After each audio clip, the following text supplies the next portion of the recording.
Hello guys, how are you? My name is Renata. Welcome back to my channel where we're gonna learn by drinking.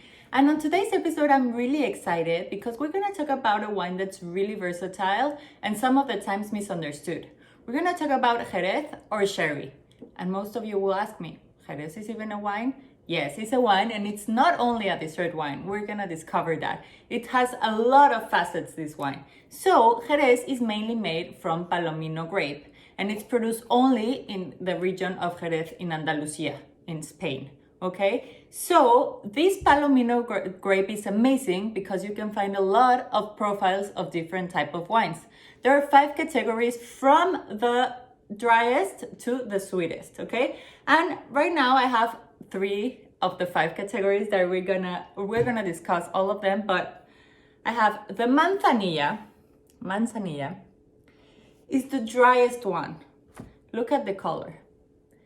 This wine is mainly used as an aperitif, not as a digestive or as a dessert wine. This aperitif to open the digestion and start eating or pairing with a lot of things. This could pair perfectly with cheeses and almonds and actually the profile, and also with oysters. You will pair it like perfect with oysters.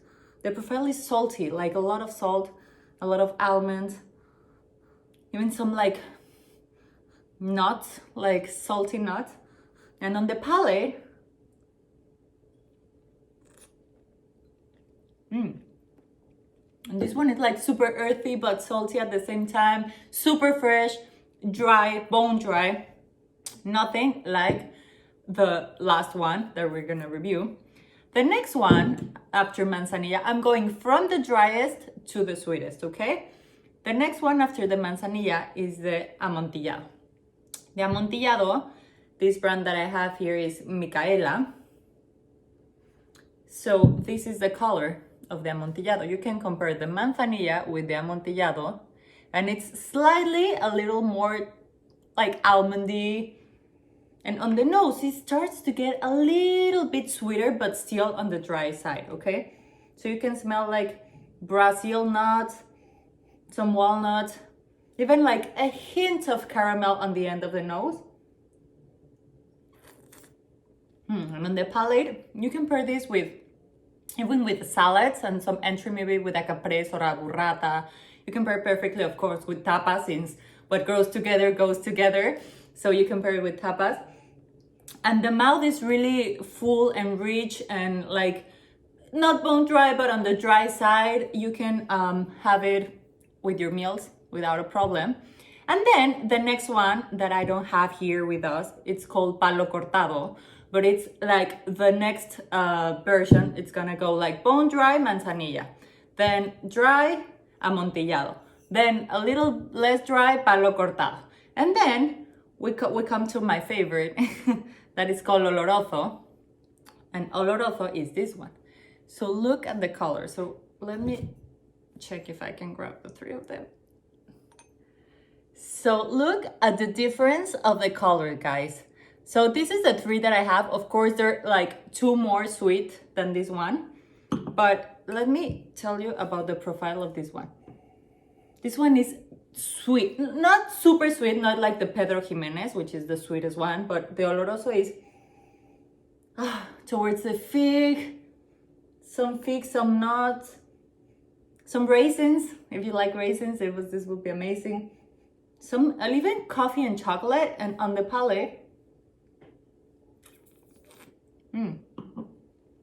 it's structured, it's full, it's rich, it's sweet, a little bit sweet. So this one, the Oloroso, I would say that Manzanilla, Amontillado, and Palo Cortado, you can drink them as aperitifs.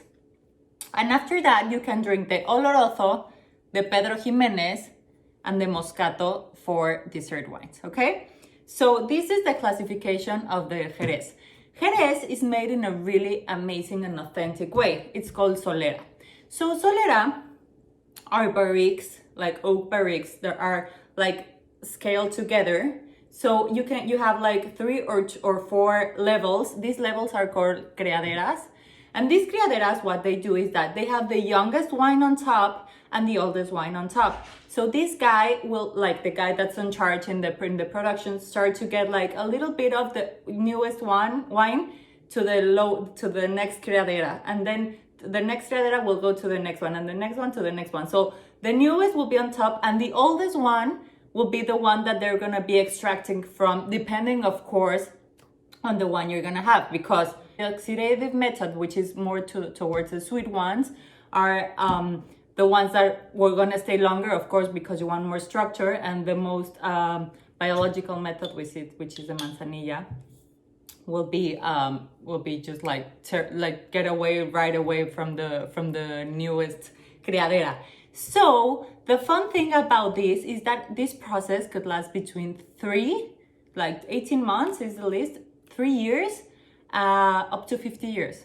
There are like some Jerez or some sherry that are like 50 years old, and they're amazing, and they will grab all these features that I was telling you about and not necessarily be sweet. So this is amazing about Jerez, guys. So don't get it misunderstood. Try all the varieties that Jerez has to offer. It's really, really, really nice.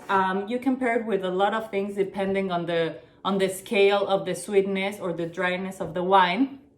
So there you go, guys. Please let me know if you want me to go deeper in one of these. I just wanted to make a overview of what is Jerez and what is sherry, so you can get to know it.